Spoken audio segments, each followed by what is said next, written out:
6 ደቂቃ ወስር እሺ 6 ደቂቃ ከሰዓት ሻርትሽ በይኝ ብልቶዚ ተቋርጦ ነበርና ሶሪ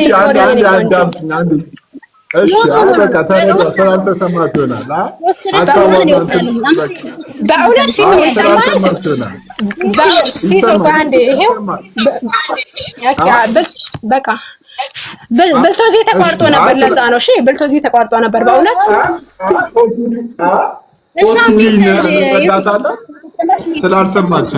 ስላልሰማችን ነው እሺ ለምለም ቀጣይ 15 ደቂቃሽን እንትን አድርጊ አታስደምር እሰማለሁ አይደለ እሰማለሁ በመጀመሪያ በቃ ልክ ሬዲ ስትሆን አስጀምረው እሺ ላስጀምራ እሺ አስጀምረው እንግዲህ ሰላም ለእናንተ ይሁን እንግዲህ እንደምታውቁትኝ ዛሬ ውይይት ነበረን ውይይታችን ደግሞ ጌታችን ኢየሱስ ክርስቶስ ሰቀላ ተሰቀለ የሚል ነው እኛ እንግዲህ ጌታችን መድኃኒታችን ኢየሱስ ክርስቶስ እንዳለ በምድር ላይ በፊት ደግሞ መስክርለታለሁ እንዳለ እኔም ደግሞ ዛሬ ጌታችን ኢየሱስ ክርስቶስ ስለማሰቀል ደግሞ ለወይ ለሚለው ሲሶም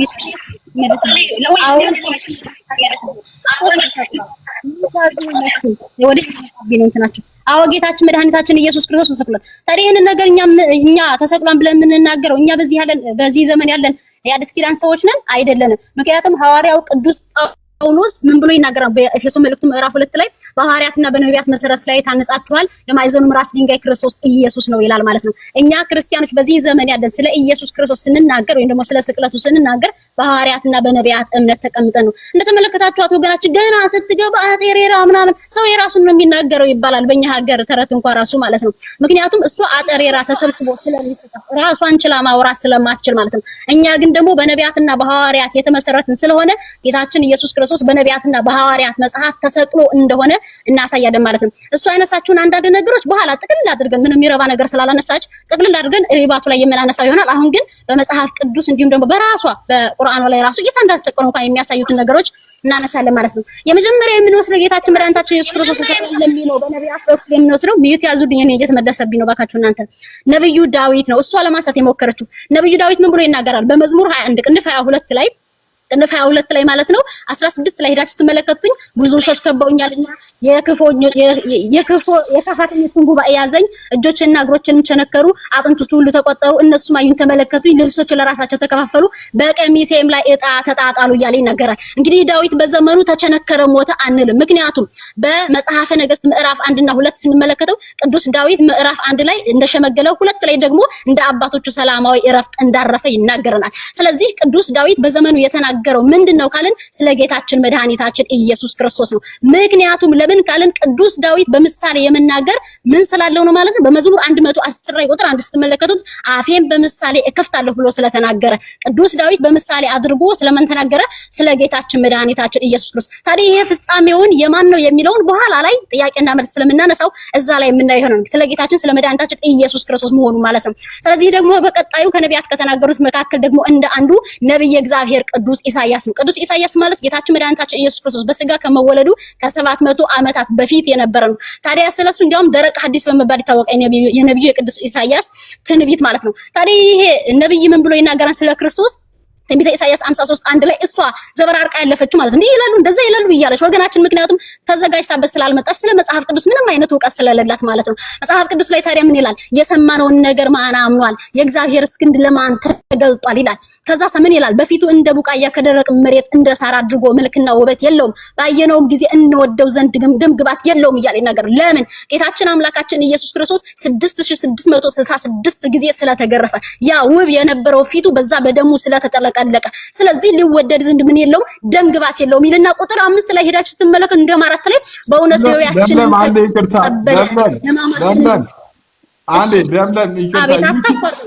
ዩቲ ሚውት አድርጊ እሺ ይዝልሻለሁ አንዴ በጣም ይቅርታ ዩቲ ሚውት አድርጊ እሺ ደቂቃውን ይዤዋል በጣም ይቅርታ ወገናችን እኔ እኮ ቆይቻለሁ ሚውት ካደረኩኝ ሚውት ካደረኩ ቆይቻለሁ አስጀምረው ሚውት ካደረኩ ቆይቻለሁ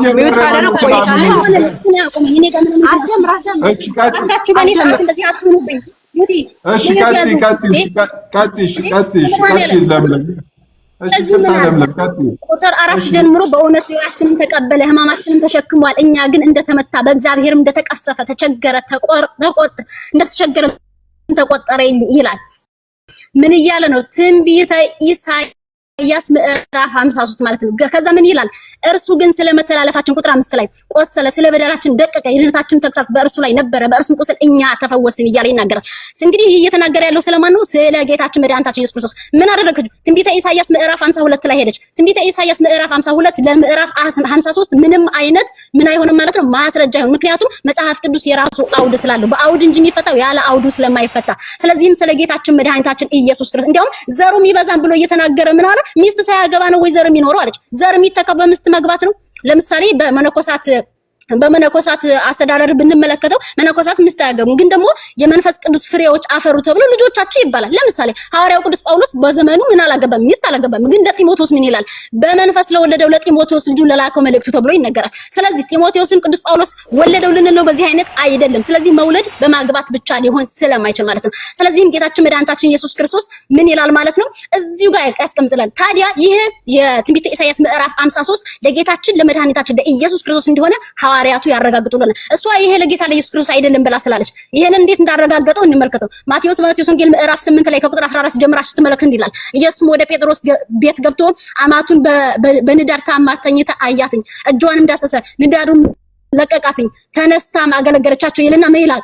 በመሸም ጊዜ አጋንንትን ያደረባቸው ብዙዎችን ወደ እርሱ አመጡ። በነብዩ በኢሳይያስ አስተውሉ፣ በነብዩ በኢሳይያስ ይላል እርሱም ድካማችንን ተቀበለ ደዌያችንን ተሸከመ የተባለው ይፈጸም ዘንድ። እንግዲህ ደዌያችንን ተቀበለ ድካማችንን ደግሞ ተብሎ የተነገረው በየት ነው?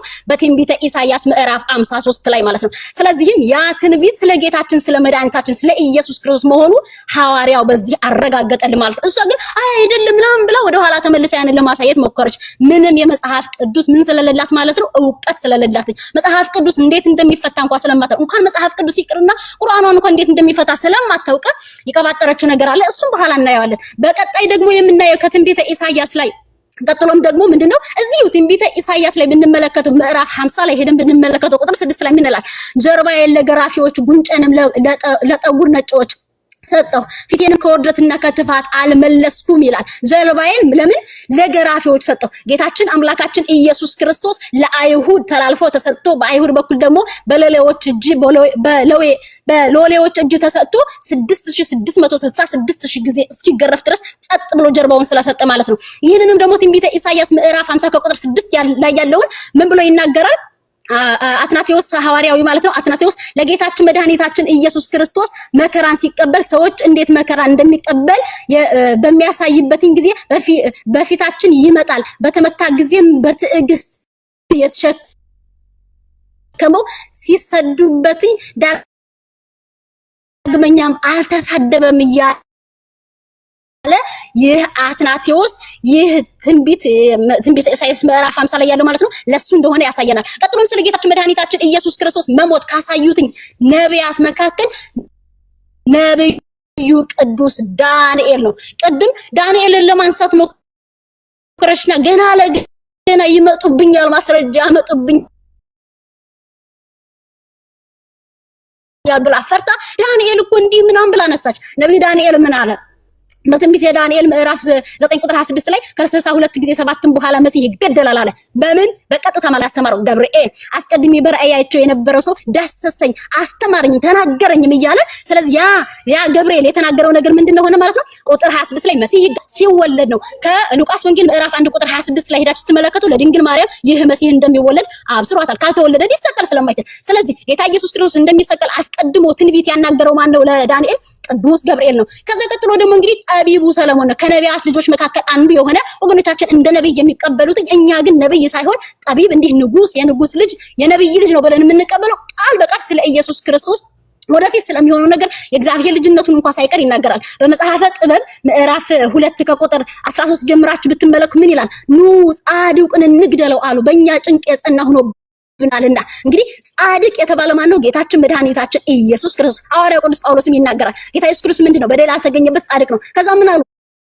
ኑ እንግደለው አሉ። በእኛ ጭንቅ የጸና ሆኖብናልና ስራችንም ይቃወመናልና ሕግ በማጣታችን ያሽሟጥጠናልና እያለ ይናገራል። የእግዚአብሔርም ልጅ ነኝ ይላል። እንግዲህ የእግዚአብሔር ልጅ ነኝ ብሎ በትምክህት የተናገረ ጻድቅ የተባለ በመጽሐፍ ቅዱስ ማን ነው? ጌታችን አምላካችን ኢየሱስ ክርስቶስ። ለዚህም ደግሞ ማጣቀሻ የምታገኝ ምንድነው? የዮሐንስ ወንጌል ምዕራፍ 5 ላይ ሄዳችሁ ብትመለከቱት እንግዲህ ሰንበት ስለሻረ ብቻ አይደለም፣ ነገር ግን ደግሞ ራሱን ከእግዚአብሔር ጋር አስተካክሎ እግዚአብሔር አባቴ ነው ስላለ ስለዚህ አይሁድ ሊገዱትኝ አብዝተው ይፈልጋሉ።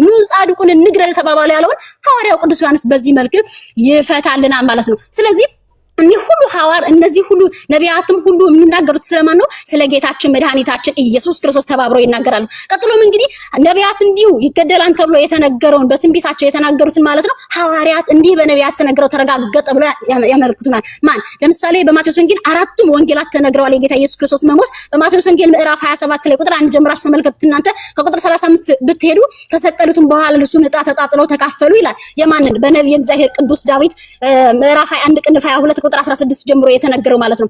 ከዛ ምን ይላል? እንደውም ከቁጥር 33 ትርጓሜውም የራስ ቅል ስፍራ ወደሚሆን ጎልጎታ ወደሚባለው ስፍራ በደረሱም ጊዜ በሐሞት የተቀላቀለ የወይን ጠጅ ሊጠጣ አቀረቡለት። ቀምሶ ሊጠጣ ወደደውም። ከሰቀሉትም በኋላ ልብሱን ዕጣ ጥለው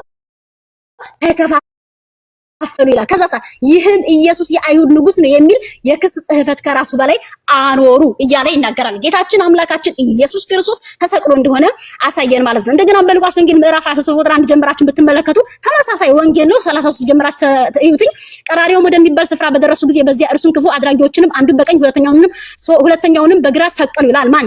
በግራና በቀኝ ሁለት ወንበዴዎች፣ እንደ ሶስተኛ ደግሞ ጌታችን መድኃኒታችን ኢየሱስ ክርስቶስን ሰቀሉት ይለናል ማለት ነው። እንግዲህ እነዚህ ሁሉ ነቢያትና ሐዋርያት ተሰማምተው በአንድ ነገር እያሉ ይሄ ነገር ሁሉ ከተፈጸመ ከ610 ዓመታት በኋላ የተፈበረኩ የነብዩ መሐመድ ተከታዮች በሙሉ መጥተው እንዲያውም የማልገደሉትም ለማለት ይመጣሉ። ይሄን ነገር በቀጣዩ የምንመጣበት ይሆናል ስለሚነሳ ማለት ነው። ቀጥሎም የተናገረው እንግዲህ ማን ነው ደግሞ? ማርቆስ ነው። በማርቆስ ወንጌል ምዕራፍ 15 ላይ ቃል በቃል ይናገረዋል። ከቁጥር 22 ጀምራችሁ ብትመለከቱ ትርጓሜው የራስ ቅል ስፍራ ወደሚሆን ጎልጎታ ወደ ተባለ ስፍራ ወሰዱትኝ፣ ከርቤም የተቀላቀለበት ወይን ጠጅ እንዲጠጣ ሰጡትኝ፣ እርሱ ግን አልቀመሰም እያለ ምን ይላል? 24 ላይ ሰቀሉትም፣ ልብሱንም ማን እንዲወስድ ዕጣ ተጣጥለው ተካፈሉ እያለ ይናገራል። የመጨረሻው ደግሞ ሐዋርያው ቅዱስ ዮሐንስ ነው። እንዲያውም አንድ ነገር አንስታ ነበረ። እናቱን ወሰደ ይላል።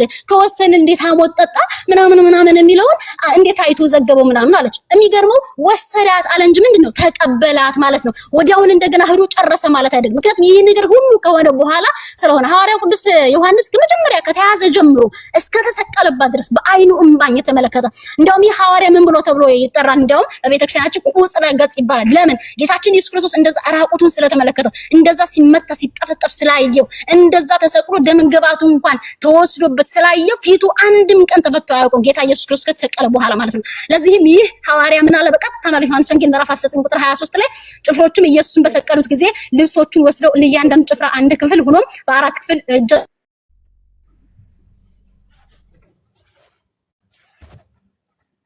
ቀጥታ ሲያመለክተን እናየዋለን ማለት ነው።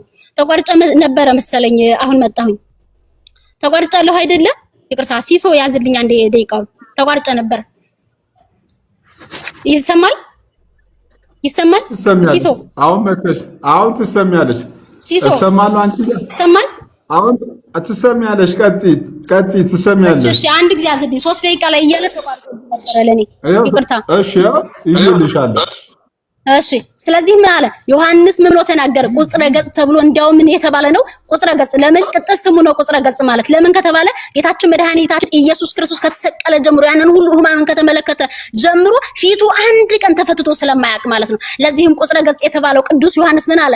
በዮሐንስ ወንጌል ምዕራፍ 19 ቁጥር 23 ላይ ጭፍሮችም ኢየሱስን በሰቀሉት ጊዜ ልብሶቹን ወስደው ለእያንዳንዱ ጭፍራ አንድ ክፍል ሆኖ በአራት ክፍል እጀ ጠባቡን ደግሞ ወሰዱ። እጀ ጠባቡንም ከላይ ጀምሮ ወጥ ሆኖ የተሰራ ነበር እንጂ የተሰፋ አልነበረም እያለ በቀጥታ ቃል በቃል ኢየሱስ ክርስቶስ ተሰቀለ ብሎ ያሳየናል አሉት። ወገናችን እንዲያውም አንድ ፖለቲካ ለመስራት ፈልጋ ነበረ። ዮሐንስ እናቱን ወሰዳት ይላል ተሰጥቶ ስላበቃ። ከዛ ከወሰዳትኝ ሐሞት ሲያጠጡት ምን ሲሉት እንዴት ያያል አለች። የሚገርማችሁ ወሰዳት ማለት እንግዲህ ምን ማለት ነው? ተቀበላት ማለት ነው። ተረከባት። ለምን? እነሆ ልጅሽ እናት ተብሎ ስለተባለ። እንዲያውም ቁርአንስ እንኳን የኢሳን አለመሰቀል ምንም አያሳይም። ለምሳሌ በሱራ 4 እንዲያው መሰቀሉን ያሳይልናል ብለው የሚያመጡትኝ ሱራ 4 157 እንኳን ብንወስደው አለመሰቀሉን እንጂ አለመሰቀሉን ሳይ መሰቀሉን የሚያሳይ ምን ይላል? እኛ አላህን መልእክተኛ የመርየም ልጅ አልመሲህ ኢሳን ገደልን በማለታቸው እረገምናቸው አልገደሉትም ይላል። አላህ እየተቃወመ ያለው እዚህ ጋር ምንድነው? ድርጊታቸውን ሳይሆን አድራጊዎችን ነው ሰቀል ብለው መናገራቸው ምክንያት ማለት ነው። እዚህ ጋር ኢሳ ተሰቅሎ ቢሆን ኑሮ አይ ኢሳ ተሰቀለም አልተገደለም ብሎ እዛው ላይ ማስቀመጥ ይችል ነበር ባጭሩ። ግን ምንድነው ያለው? እኛ የአላህ መልእክተኛ የመርየም ልጅ አልመሲህ ኢሳን ገደልን ማለታቸው ረገምናቸው አልገደሉትም ነው የሚለው። ለምን እነሱ ገለዋል እኮ አይሁዶች፣ ግን ገደልን እያሉ እየተኮራሩ የኩራራትን ቃል እየተናገሩ ስለሆነ አይደለም ማለት። ምክንያቱም መግደል የአላህ ስልጣን ብቻ ስለሆነ እንዴት የሚለውን ቁርአንን በቁርአን እንፈተዋለን። እዚሁ ላይ በዚህ በሱራ 3 ላይ ማለት ነው ሱረቱል ኢምራን ላይ ሄዳችሁ ስትመለከቱ 158 ላይ እንዲህ ብሎ ይናገራል። እዛው ላይ ማለት ነው የሱራ 8 ላይ ማለት ይቅርታ 17 ላይ አትገደላችኋቸውም ግን አላህ ገደላቸው። ጭብጥና አፈር በወረወርክም ጊዜ አንተ አልወረወርክም ግን አላህ ወረወረ፣ ወደ አይኖቻቸውም አደረሰው። ለአማኞቹም ከርሱ የሆነ መልካም ጸጋ ለመስጠት ይህንን አደረገ፣ አላህ ሰሚ አዋቂ ነውና ይላል ማለት ነው። ለምን ከተባለ እዚህ ጋር እኮ በበድር ጦርነት ነው። በበድር ጦርነት ላይ የሄዱት ሰዎች ምን ሆነዋል ማለት ነው? ወረወረዋል፣ ገለዋል። ግን ምን እያላቸው ነው? አልገደላችሁም፣ ጭብጥና አፈር ደግሞ አላደረጋችሁም ይላል። ለምን? መግደል የአላህ ስልጣን ስለሆነ። እነዚህ ሰዎች የተገደሉት አላህ ስለፈቀደ ማለት ነው። በተመሳሳይ ሱራ 157 ላይ ስንመለከተው እንዲሁ ነው የሚያሳየው። እነዚህ ሰዎች ገደልን ብለው ተናግረዋል። ስለዚህ ገደልን ስላሉ ደግሞ ምን አለ? አልገደላችሁም አልሰቀላችሁም ብሎ መቃወም ጀመረ። ለምን ከተባለ መግደል የሱ ስልጣን ብቻ ስለሆነ። ይሄንን ደግሞ በዚህ ሱራ እንዲህ ብለን እንመልከተው።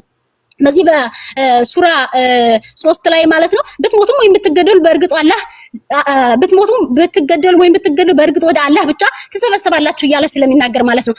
መሞት እንግዲህ ምንድነው? ወይም ደግሞ በአላህ መሰብሰብ በሁለት መንገድ ብቻ ነው። በሁለት መንገድ ብቻ። ይሄ መነጠቅ ምናምን በህይወት መሄድ ምናምን የለም።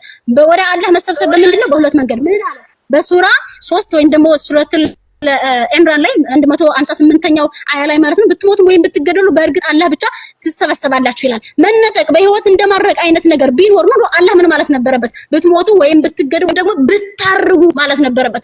ወይም ደግሞ እርጋት የሚባለው ነገር ወይም የኢሳ ነገር ከአላህ ዘንድ ተሰውሮበታል እንል ነው። ግን ደግሞ እዚህ ጋር ምን ይላል? ብትሞቱ ወይም ብትገደሉ ነው ያለው። ሞት የተባለው በምንድነው? በዚህ በኖርማል ሞት ነው። ይሄኛው ግን ምንድነው? መገደል። ለምለም ችግር የለም ጨርሻለሁ አይቻልም። ለምለም ቆይ እኔ ጋር ያንቺ ካሜራ አንዴ ቆይ፣ ወደ ሪፊውት ከመሄዳችሁ በፊት ለምለም ያንቺ ካሜራ እኔ ጋር አይታይም። ጋይስ እናንተ ጋር ይታያል? ዌቲንግ ቱ ሪኮኔክት ነው የሚለው። የለምለም ይታያችኋል ጋይስ? እስቲ ከይቅርታ ጋር ይታያል የለምለም? ሁሉም ነገር ቆንጆ ነው ሲሶይ። ኦኬ እሺ። ኦኬ ለምለም ከታያችሁ እኔ ጋር ነው ማይታየው። እሺ ቀጣይ ሪፊቱ ስንት ደቂቃ ነው? 15 ነው። ቆይ ግን እንዳስጀምረው አንድ ነገር ልናቀስሱ ኖ ይሄ ሰዓታችን የገደልሽ ነው። ዩቲ ሰዎችን ቁጭ ብለው እየጠበቁ ነው ያለው። ወገናችን አንዴ ቆይ እንጂ ቆይ ደቂቃውን ንገሩኝ። ስንት ደቂቃ ነው? 15 ደቂቃ ነው ወገናችን። አንዴ ቆይ ይሰማል ሲሶይ? ቆይ 15 ነው። ቆይ አንዴ አዳምጠኝ ያልኩህ እኮ ነው። እኔ እምልህን ስማኝ መጀመሪያ። የኔ ድምጽ ይሰማሃል? በመጀመሪያ ቼክ አድርግልኝ። አለው ሰማለው ጋይስ 10 ደቂቃ ነው 15 እያልኩኝ አስጀምረውና 15 ነው እሷ እየተናገረች ነው። እሺ ኧረ ቆይ እናቱ ቆይ ምንድን ነው የሚያስጀምረው? አልተናገርኩም እኮ ገና። ቆይሽ እንጂ በዚህ መሀል ይሰማል ሲሶ ዋርኒንግ እየሰጠኝ ነው። ሰዎች ኮፒ ሊንክ አድርጉ። ዳያስወርደን ኮፒ ሊንክ አይደለም መሰላችሁ ጀማ ሲሶ የኔ ድምጽ ይሰማሃል? መጀመሪያ ቆይ ደቂቃውን ዝም ብሎ እንዳያስጀምር ነው። እሺ አያስጀምረውም፣ ችግር የለውም። ይት አታስቢ ማሪ። ኦኬ ሚዩት ነው ቆይ አስጀምረዋለሁ። የለምለምን ኮፒ ሊንክ አድርጉሏት። በጣንም ጋር ዲስኮኔክት ያለ ያመጣላት ወንድሞች እህቶች። እሺ ዩቲ ሬዲ ነሽ? 15 ደቂቃ ሊጀምር። ቀጥል። እንግዲህ ያ ጀማ እንደሰማችሁት ይቺ ወገን ሚት አድርጊ ቆይ ሚት አድርጊ። እንግዲህ ተመለስ ሲሶ። ቆይ እኔ እንደዚህ አይነት ነገር አይመቸኝም ሲሶ። ተመለስ። ፓውዝ እየሆንክ ምናምን ደቂቃውን ፊት ለፊት ማየት አለብን ከመጀመሪያ በፊት። ተመለስ። እሺ እስከዛ ድረስ ታፕ ኮፒ ሊንክ አድርጉ። የተሰጠኝ ዋርኒንግ ባካችሁን ቶሎ በሉ። ኮፒ ሊንክ አድርጉ በደንብ አድርጋችሁ ሲሶ። እንደገና አስጀምር ደቂቃውን። ፓውዛቱን በተቻለ አቅም ደቂቃውን ማሳየት ፊት ለፊት አድርገው ለማሳየት። እሺ ችግር የለውም። እሺ እንግዲህ ያ ጀማ ይቺ ወገናችን እንደው አስጀምር በሚገርም ሁኔታ ወላሂ ነው የምላችሁ ወረበል ካባ ይቺ ልጅ ዕውቀት እንደሌላት ነው ያወቅኩት። አምላክ እኮ ገላለሁ ብሏል ትላለች እንዴ? ላይገልሽ ነው እንዴ? እግዚአብሔር ዘዳግም ምዕራፍ 32 ቁጥር 39 ላይ አሁንም እኔ ብቻዬን እኔ እንደሆንኩኝ ከእኔም በቀር አምላክ እንደሌለዩ እኔ ገላለሁ ይላል። አምላክሽ ይገላል እንዴ?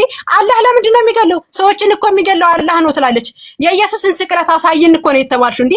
ፈጣሪ ይገላል አይገልም ነው እንዴ ፖይንትሽ? ያ ጀማ ፈጣሪ ይገላል አይገልም ነው ፖይንትሽ? በጣም ታሳዝኛለሽ። ዕውቀት እንደሌለሽ ነው ያወቅኩት። ምክንያቱም አምላክሽ እኔ ነኝ ገዳይ እያለኩ ነኝ፣ የማነሳው እኔ ነኝ፣ የምገድለው እኔ እግዚአብሔር ነኝ ይላል ዘዳግም ምዕራፍ 32 ቁጥር 39 ላይ ማለት ነው። ይህ እንግዲህ መጀመሪያ ያነሳችሁ ነው፣ ዝም ብሎ የማይረባ ትርክት ማለት ነው። አላህ ይገላል አይገልም ነው ፖይንትሽ። በነገራችን ላይ ርዕሷን ቀይራ የኢየሱስን ስቅለት አንድ ቦታ ሳታሳይ ማለት ነው። በሚገርም ሁኔታ ያሳይ ደግሞ ኢሳይያስን እየጠቀሰች ነበር። ትንቢተ ኢሳይያስ ምዕራፍ 53 ላይ ዘሩን ያያል ነው የሚለው። ኦኬ ዘሩን ይተካል አይደለም። እንደው አማርኛ እንኳን በስነ ስርዓት የማታነብ ወገናችን በጣም በሚያሳዝን ሁኔታ ዘሩን ይተካል ነው እንደሚለው አይደለም፣ ዘሩን ያያል ነው። ታዲያ ዘሩን ያያል ኢየሱስ ክርስቶስ አሁን አልመለሰችልንም። ዘሩን ያያል ወይ ወልዷል ወይ በዘመኑ ኢየሱስ ክርስቶስ ሲኖር ያን ትመልሻለሽ ማለት ነው። በሚገርም ሁኔታ የሰለሞንን አንስታ ነበረ።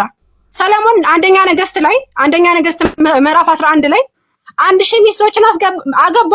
በነገራችን ላይ ንጹህ ሰው ራሱ ለምስክርነት አይበቃም። ሰለሞን በነገራችን ላይ 1000 ሚስት ያገባ ሰለሞን ነብይሽ ለምስክርነት አይበቃም። ይሄንን እንትን ብለሽ ሲጀመር እዛ ጋር ምንም የተራገረው ነገር የለም። ሌላ ደግሞ እኔ እዚህ ጋር ጽፌ ይዤዋለሁኝ። ያጀማ የኔ ድምጽ አይሰማም አይታየም? ሲሳ አንዴ ደቂቃ የናቆምልኝ አይሰማም እያሉኝ ነው። አንዴ ፕሊስ። አይሆንም፣ አይቆም። ለኛ ይሰማናል። ቀጥይ ይሰማል። እናቱ ቆይሽ፣ ተረጋጊ። የትማ እንዳታስቆም። ቆይ አንዴ ተረጃት። ለምለም መጀመሪያ ኦዲየንስ መስማት አለበት። ቆይ ለአንቺ ብቻ ሳይሆን ለኦዲየንስ መስማት አለበት። ሲሳ አንዴ ቆይ፣ ሲሶ ቆይ፣ ኦዲየንስ መስማት አለበት። ላንቺ ማቁም ነበር ለምለም። እሺ ያሰሚ ለምሳሌ አይሰማም እያሉ ነው። እዚህ ጋር ቆይ ያረጋግጡልኝ። እዚህ ጋር የምናስተምረው እኮ ለኦዲየንስ ነው እንጂ ላንቺ ብቻ አይደለም። ይሰማል ድምጽ? ያ ጀማ አንዴ ችግር የለም። ይሰማል አይሰማም? ጻፉልኝ። በመድኃኒዓለም ኦኬ፣ ሲሶ ማስጀመር ትችላለህ።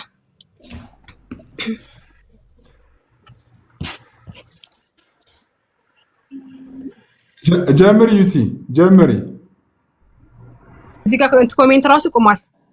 ኦኬ ለማንኛውም ወገናችን ያነሳ ረባ ነገር የለም። ትንቢተ ኢሳይያስ ላይ ሄዳ ትንቢተ ኢሳይያስ ላይ እኮ ኢየሱስ ክርስቶስ እኮ እንደዚህ ብሎ ያመርሽና ዘራ የሚለውን ቃል አልፈታችልንም። ኢየሱስ ዘሩን ያለው ስትባል አንድ መልስ አልመለሰችም። በነገራችን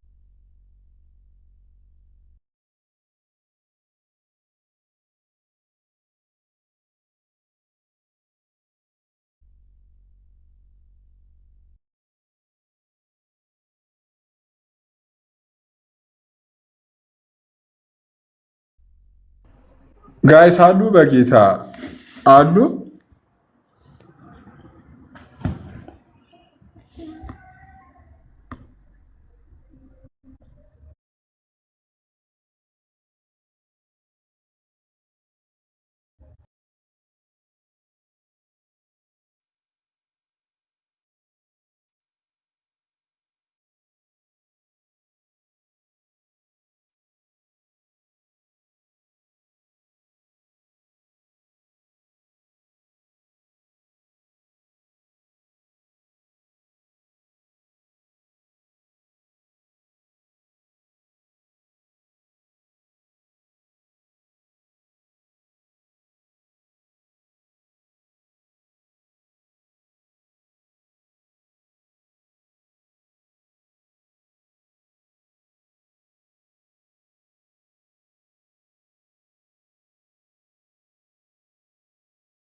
ጋይስ ታፕ ኮፒ ሊንክ ሼር አድርጉላት።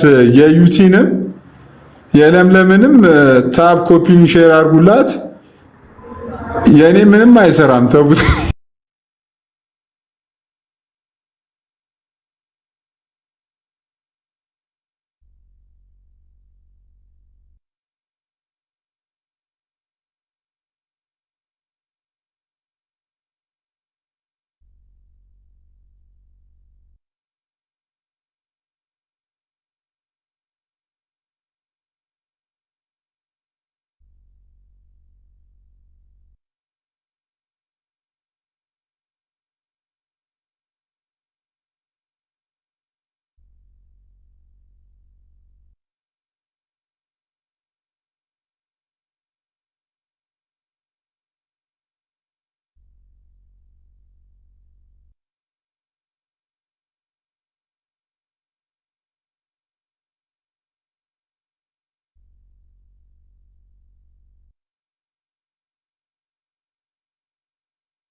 ፍትሃዊ ነው መሆን ያለብን። ምን ይላል መሰለሽ? አየሽ ምን ይላል መሰለሽ? ሆስት ላይቭ ምናምን ነው ቪዚቢሊቲ ኦፍ ዩቲ አረብ የሆነ ነገር ላይ ሪስትሪክትድ ይላል። ሪስትሪክትድ ይላል። ሪስትሪክት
ሁላት እምቢ ብሏል።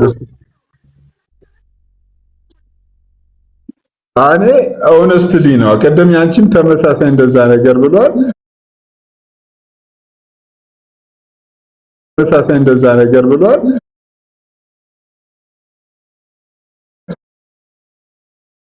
አሳውቁኝ።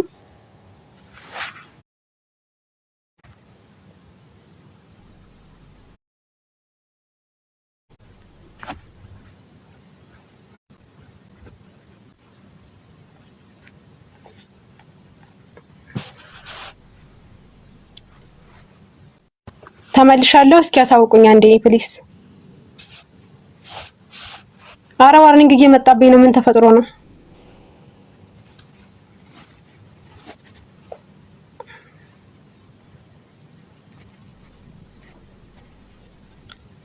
አስወጥቶኝ ነው ከቲክቶክ። እሺ በነገራችን ላይ አላችሁ። እስኪ እነሲሱ ምናምን ካሉ አይታዩኝም በነገራችን ላይ። ኦኬ አሁን ልላክላቸው። ወጣው መሰለኝ።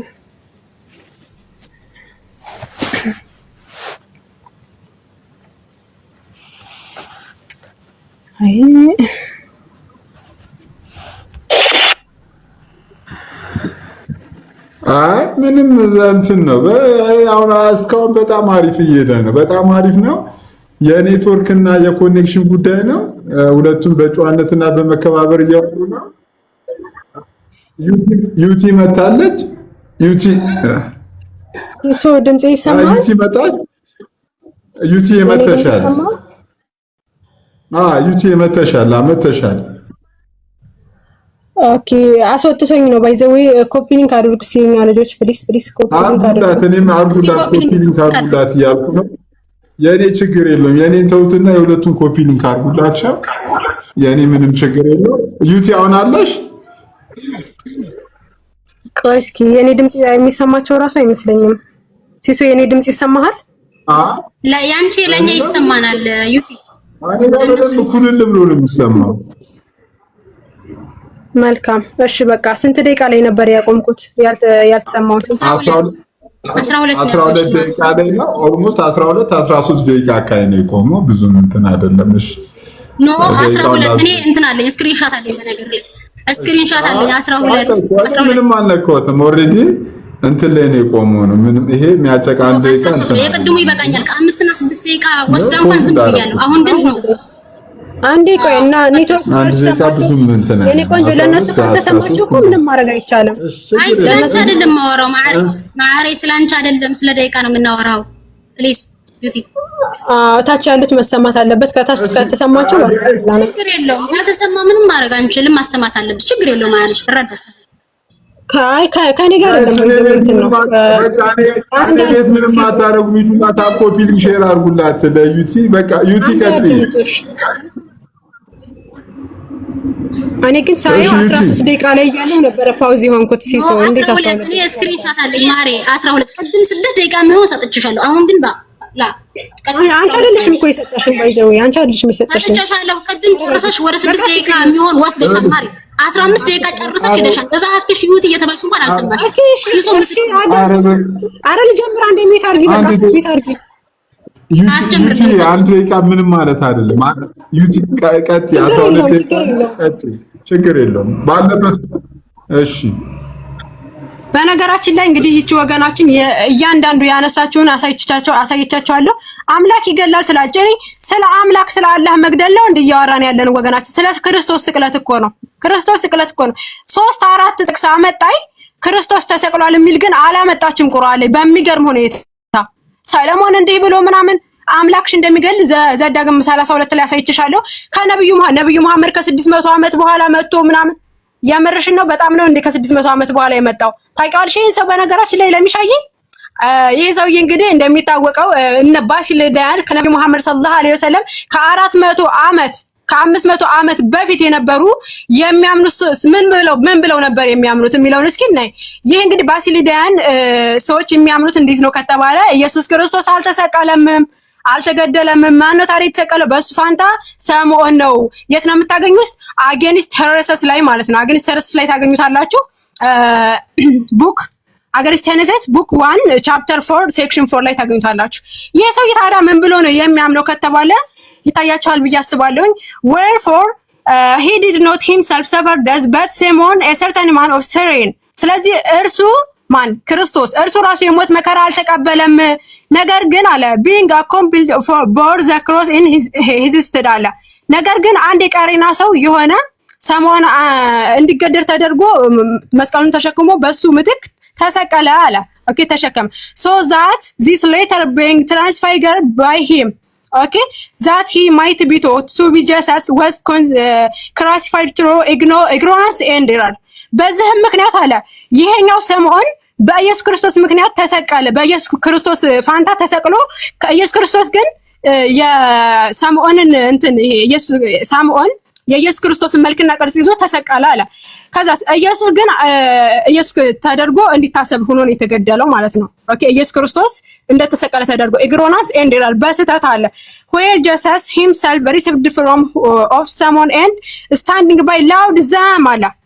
አላሁ አክበር። ምን እያለ ነበረ? ሳምዖን የኢየሱስ ክርስቶስን መልክና ቅርጽ ይዞ ተሰቀለ። ኢየሱስ ክርስቶስ ግን ከነሱ ከጎናቸው ቆሞ ሳምዖንን ተመስሎ loud at ምን እያለ ነበረ?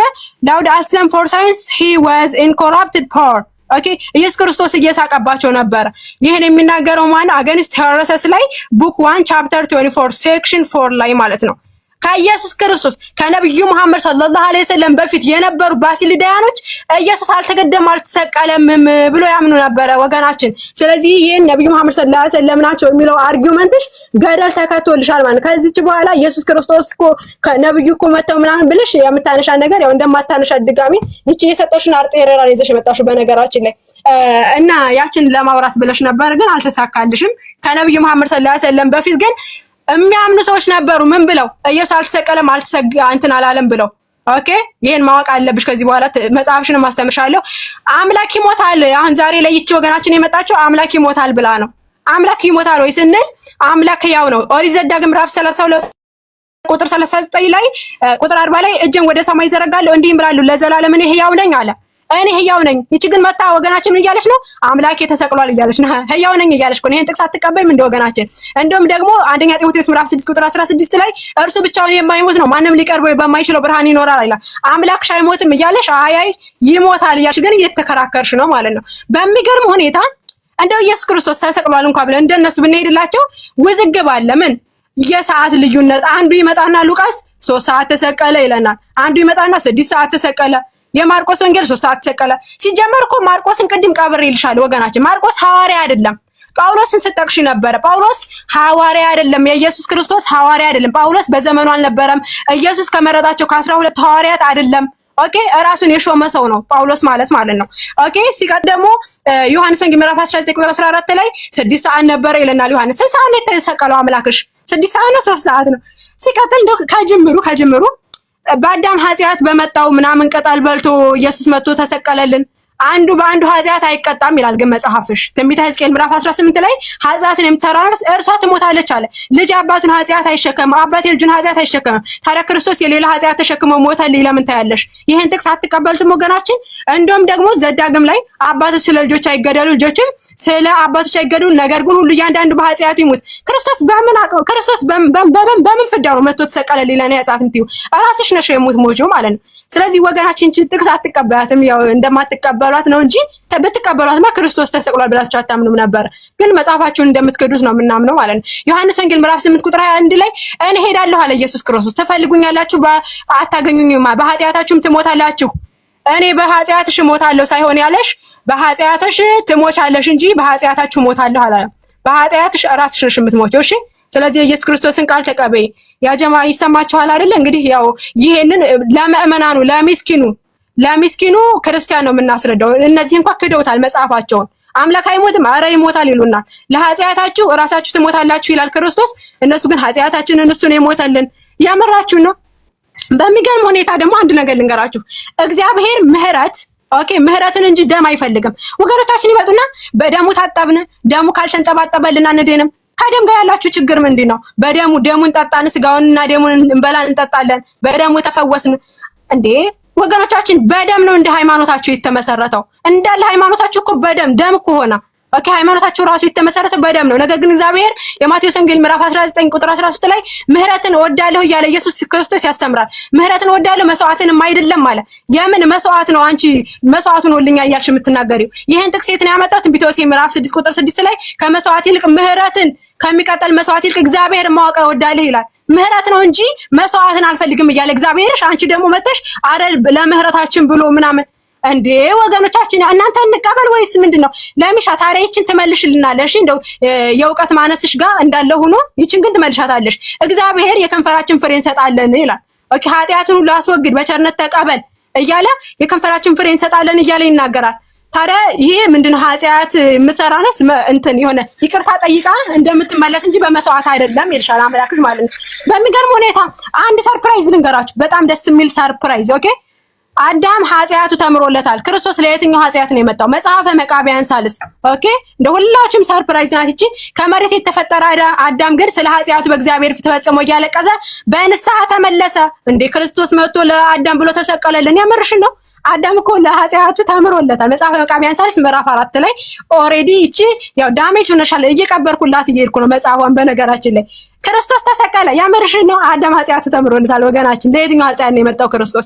መጽሐፈ መቃብያን ሳልስ ላይ ራሱ ምን ይላል? እርሱ በእውነት ንስሐ ገባ፣ የጌታውን ልብ ይፈራ ዘንድ የሚድንበትንም ስራ አገኘ። በፈጣሪውን ፊት ተለማምጦ በመስገድ በብዙ ንስሐ በፊቱ ተለማምጧልና በባሪያው እንዳይቆጣ ጌታም ከቀድሞ መከራ የተነሳ ኃጢአቱን ያቃለታል፣ የቀድሞ ኃጢአቱንም ይቅር ይለዋል። በጣም በሚገርም ሁኔታ ሌላ ደግሞ እንትናቸው ምንድነው? ክርስቶስ ሞተልን ከሚሉት መካከል ገነት እኮ ዝግ ነበረች ክርስቶስ ከመምጣቱ በፊት የገነቱን ቁልፍ ሊከፍትልን። ወላሂ የምራችሁን ነው። መጽሐፈ ኩፋሌ ምዕራፍ 5 ቁጥር 29 ላይ ኢየሱስ መጥቶ ከመሰቀሉ በፊት ሄኖክ በኤዶም ገነት ነበረ። ስለዚህ ገነት ዝግ ነበረ፣ ክርስቶስ ገነትን ሊከፍት ነው የመጣው እያላችሁ ድጋሜ እንዳትሰብኩ እሺ። ድጋሜ ለሚሻ ይችን ጥቅስ እንደው ክርስቶስ ገነትን ሊከፍት ነው የመጣው እንዳትይ። ምክንያቱም ሄኖክ ምን ገነት ነበር፣ ኤዶም ገነት እኮ ሌላ ነው ብለሽ ማለትሽ አይቀርም። ነገር ግን ኤዶም ገነት አዳምና ሔዋን የነበሩበት ነው። አዳምና ሔዋን የነበሩበት ማለት ነው። በዚያን ቀን አዳም ከኤዶም ገነት ሲወጣ እያለ ይናገራል መጽሐፈ ኩፋሌ ምዕራፍ 5 እዛው ላይ ማለት ነው። ሲቀጥል በሚገርም ሁኔታ እንደው ወንጌልና ብሉይ ኪዳን አልሆንላቸው ሲል ወገኖቻችን እንደው የኢየሱስን ስቅለት በገድላት ሊሞሉት ሂደዋል። እስኪ ነገረ ማርያም ላይ እንመልከት። እግዚአብሔር ኢየሱስ ክርስቶስን ያስገረፈ ያሰቀለ ሰይጣን ነው። ስጋው አልቆ አጥንቱ እስኪቆጠር ድረስ 6666 ጅራፍ አስገርፈውታል። አምላክሽን ሰይጣን እንደ 6000 ጊዜ ልጦ ትቶታል ማለት ነው። አስልጦ በሚገርም ሁኔታ ይሄን ታዲያ ያው ገድላት ብሉይ ኪዳን ላይ ይሄ ወንጌላት ላይ ምንም ነገር ስለ ስቅለቱ ስለማይናገር ገድላት ላይ መጡና አሰቅሎታል። አምላክሽን እንግዲህ ከአምላክ በላይ ስልጣን ኃይል አለው ማለት ነው። አምላክሽን 6000 ምናምን ጊዜ አስልጦ ትቶልሻል። በሚገርም ሁኔታ ይሄ ሲገርመን ደግሞ ምን ይላል መሰላችሁ? ኦሪት ዘዳግም ምዕራፍ 21 ላይ በእንጨት ላይ የተሰቀለ በእግዚአብሔር ዘንድ የተረገመ ነው ይለናል። አምላክሽ ኦሬዲ ተሰቅሏል ብለሽ ታምኛለሽ። ስለዚህ የተረገመ ነው ማለት የተረገመ አምላክ ነው የምታመልኩት ክርስቲያኖች። በእንጨት ላይ የተሰቀለ የተረገመ ነው ቃል በቃል ክርስቲያኖች የሚያመልኩት የተረገመ አምላክ ነው። ይሄን ደግሞ ጳውሎስ ይመጣና ያጸድቅላቸዋል። ምን ብሎ? በእንጨት የሚሰቀል ሁሉ የተረገመ ነው ተብሎ ተጽፏልና ክርስቶስ ስለኛ እርግማን ሆነ። የተረገመ አምላክ ነው እንደምታመልኩት ወገናችን። የምራችሁና እኛ የተረገመ አምላክ አናመልክም። አልহামዱሊላህ ተክቢር በሉ ከታች ያ ጀማ። ደግሞ ሌላው በሚገርም ሁኔታ እንደነሱ እምነት ክርስቶስ ተሰቅሏል ብለው ያምናሉ። ግን ክርስቶስ ተሰቅሏል ብለው ያመኑ እንኳን ገድለ ተክለ ሃይማኖት ተክልዬ ምን ይላል መሰላችሁ? ኢየሱስ ክርስቶስ ምን ይላል? እነሆ በክፉ ሞት ገጽ 55 ላይ እነሆ በክፉ ሞት በተቅማጥ በሽታ ትሞታለህ፣ እሷንም እንደ ስቅለቴ ከአንተ በፊት እንደነበሩት ሰማዕታት እቆጥርልሃለሁ ይላል። የተክልዬ ተቅማጥና 6600 ምናምን ጊዜ ተገርፎ ተሰቀለ ብለው የሚያምኑት አምላካቸው ስቅለትና የተክልዬ ተቅማጥ አንድ ነው፣ ዋጋው አንድ ነው። ስለዚህ ወገናችን ዛሬ ገዳም ሄዳ ተቅማጥ ምናምን የሆነ ነገር ቢላት ወገናችን ለምለም እንደ ክርስቶስ እንደ ስቅለቱ ነው የሚቆጥርላት ማለት ነው። እንደ ገዳም ሄደሽ በተቅማጥ በሽታ ብሞጪ ኢየሱስ ክርስቶስ እንደ ስቅለቱ ይቆጥርልሻል ማለት ነው። በሚገርም ሁኔታ እንግዲህ ኢየሱስ ክርስቶስ መስቀል ላይ ሆኖ ጎኑን ተወቅቷል ብለው ያምናሉ። መስቀል ላይ ሆኖ ጎኑን ተወቅቷል ብለው ያምናሉ። ነገር ግን ይሄ አምላካቸው ጎኑን ለሴት እንደሚያስጠባ ታውቃላችሁ? ለሴት ለክርስቶስ ሰምራ ምን ይላል መሰላችሁ? ዳግመኛም ጌታ ኢየሱስ ክርስቶስ የወጉኝን ጎኔን ጥቢ አላት። ከዛ በኋላ እሷ ደግሞ ከጠባችለት በኋላ ማለት ይሄ መጽሐፍ ቅዱስ ባይዘው ባለጌ ነው የሚያደርገው ከይቅርታ ጋር ብልግና ነው የሚያስተምራቸው። ራሱ አምላካቸው ጎኑን ያስጠባል ታውቃላችሁ? መስቀል ላይ ሆኖ ጎኑን ቆስሎ እንዲደርቅለት ነው እንደሚያስጠባት። ቆይ ይቺ ትልቅ ሴት እኮ ነው ክርስቶስ ሰምራ ቆስሎ እንዲደርቅለት ነው እንደሚያስጠባት አላውቅም። ወላሂ ለምለም ትመልስልናለች ለምን እንደሚያስጠባት። የኢየሱስ ክርስቶስን ከጠባችለት በኋላ አንድ የሚገርም ጥያቄ ይጠይቃታል። ከዛ ምን ይላታል መሰለሽ? ጌታም ቶማስ የተወጋውን ጎኔን ዳሰሰ፣ አንቺ ግን ጠባሽ፣ እስኪ ከዳሰሰና ከጠባ የቱ ይሻላል ይላታል። ክርስቲያን ምእመናን ከጠባና ከዳሰሰ የቱ ይሻላል ትመልሱልናላችሁ? ወገኖቻችን ይችን ትመልሳላችሁ? ከጠባና ከዳሰሰ የቱ ይሻላል? አምላክሽ ነው ኦሬዲ ጥያቄ እየጠየቀ ያለው ለክርስቶስ ሰምራ ማለት ነው። በሚገርም ሁኔታ እንግዲህ ይሄንን እያሳያችሁ ያለሁት ክርስቶስ ሰምራ ጎኑን የምጠባለት ክርስቶስ መስቀል ላይ ሆኖ የተወጋውን ጎኑን ነው ማለት ነው። በጣም በሚያሳዝን ሁኔታ ባይዘዌ ሲሶኔ ጋር ፓውዝ ነው የምትታየኝ። ነገር ግን አንድ ነገር ልጨምርላችሁ እስኪ በጣም በሚገርም ሁኔታ ሲሶ ሰዓት አይታይም። አንዴ ፕሊስ ሲሶ ሰዓት አይታይም።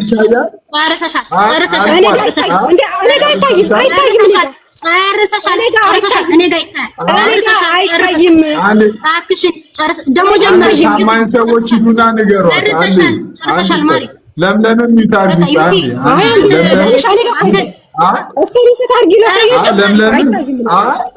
ለምለምም ሚውት አድርጉትና አንዴ ታማኝ ሙስሊሞች ሄዳችሁ ሰዓትሽ አልቋል በሉና ንገሯት። እኔ ጋር እየታየ ነው፣ በደንብ ነው የሚታየው ከኛ ጋር። ዩቲ ትሰሚያለሽ? ይንገሩሽ። እኔ ጋር ደቂቃ ኦልሬዲ አልቋል። የኔ ሰዓት እሺ ሲሶ እሺ አስጀምራለሁ። ሲሶ አይታይም። እዚህ አንድ ሰው እባክሽን እየረበሽ ነው ዩቲ እባክሽን። እኛ በደንብ አላስጀመረውም እኮ ቆንጂት አላስጀመረውም። አንዴ ተረጋጊ። አላስጀመረውም። አንዴ ዩቲ ሂዱና ንገሯት። አንዴ ለምለም አይታይም፣ ያንተ አይታይም። ለኔ ፓውዝ ሆነህ ነው የምትታየኝ እያልኩ ነው። ላሳየህ እስክሪንሾት አድርጌ እኮ። እሺ እንዴት አድርጌ ነው ታዲያ? እሺ አንዴ አልታይም። ጋይስ እስቲ ይታያል። ሲሶዬ በደንብ ይታያል። እሺ ወላሂ ለኔ ይታየኝ። ዩቲ በሌላ ስልክ ካለሽ በሌላኛው ስልክ አድርጌ ላሳየህ። እሺ እስክሪንሾት አድርጌ ላሳየህ። አንዴ ደቂቃ አይደለም አሁን ስለ ደቂቃው እኔ ተስማምቻለሁ። አልቋል ብላችሁኛል። ለምለም ይጀመርልሻል። ማሳይ ይችላልሽ። በቃ ጨርሰን ኦልሬዲ እኮ የደቂቃ ጉዳይ ነው። እንዴት እኮ ነው ሰዎች ያዙልሽ፣ የራስሽ ሰዎች ይታያል በደንብ። ሰዎችሽ ያዙልሽ በደንብ ይታያል። ዩቲ እባክሽን እኔ እንዳንቺ አይደለሁም። በነገርሽ ላይ አንቺ ከሰዓትሽ አልፈሽ 5 ደቂቃ 6 ደቂቃ ስትወስጂ እኔ ሰዓት የሰጠሁት ቆም ምን ያረኩት ሲሶ አይታይም ነው ያልኩ ያለ። ኧረ ቆይ ሲምን ነው እኔ እኮ ሲሶ ነው ያወራ ያለ። ገብቶኛል እኮ ለምለም። አሁን ይሄ በጣም ሲምፕል ነገር እኮ ነው። ማቀረብሽ ነገር የለኝም። አብሽር ሲምፕል ነገር ነው። ለምለምም ዩቲ እኔን መኝኝ ይወድሽ። እኔ አሁን ላስጀምሮ ነው። ልክ ሲያልቅ እንትን እላለሁ። ሌሎቹም ስለዚህ እኔ ራሴ አቆማለሁ። ችግር የለውም። እሺ ሶይ እኔ ቅድም አይተኛል ወዲያው ነው ያቆምኩት። ሰዓቴን ዩቲ ይሰማል። ዩቲ ለምለም ለሚሻስ ሰዓትሽ እኮ አልተጀመረም። የኔ ማር አልተጀመረም። ሰዓትሽ ገባሽ? ሰዓት ያትበይ። ሲሶ ፓውዝ ነው ወላሂ ሲሶ ፓውዝ ነው። ለምን ወጣሽ? ለኔ ካልታየኝ እሱ ስለሆነ ሰዓት የሚይዘው ኦኬ። እንዴት እንደሚይዝ እኔ እንዴት አውቃለሁ? እኔ እመኑኛ አያችሁ፣ ለኛ ይታያል አይደል? ይታያል አይታይም? ሲሶ አይታይም። ለዛ ነው እሺ።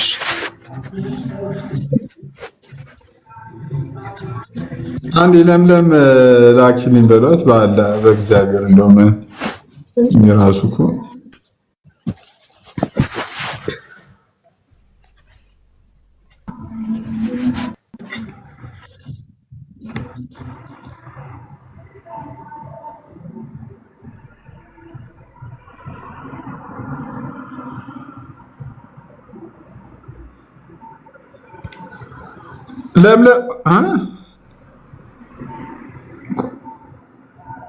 ልጅ ሚካኤል ሚለው ለምለም ነው። ጋይስ እስቲ ቼክ አድርጉልኝ።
ለምንድን ነው ለምለም የወጣችው?